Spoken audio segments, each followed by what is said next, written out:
இறைவனேசுவில் அன்புக்குரியவர்களே, இன்றைய நாள் இறை வார்த்தையின் அடிப்படையில் உங்களோடு இணைந்து சிந்திப்பதில் மகிழ்ச்சி அடைகின்றேன்.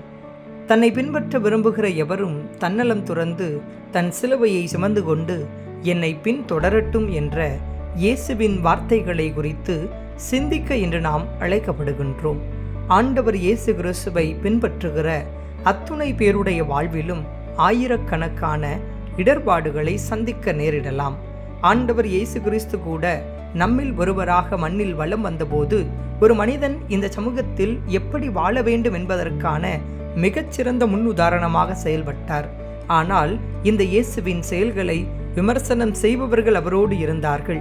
இவர் மீது ஏதேனும் ஒரு குற்றத்தை கண்டுபிடிக்க வேண்டும் என்ற மனநிலை கொண்டவர்கள் அவரோடு உடன் பயணித்தார்கள்.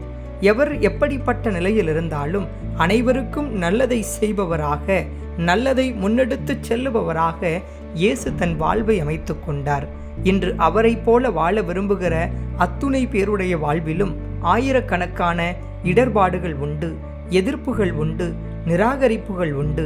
ஆனால் அனைத்திற்கு மத்தியிலும் நாம் ஆண்டவருக்குரிய பாதையில் பயணம் செய்ய அழைக்கப்படுகிறோம்.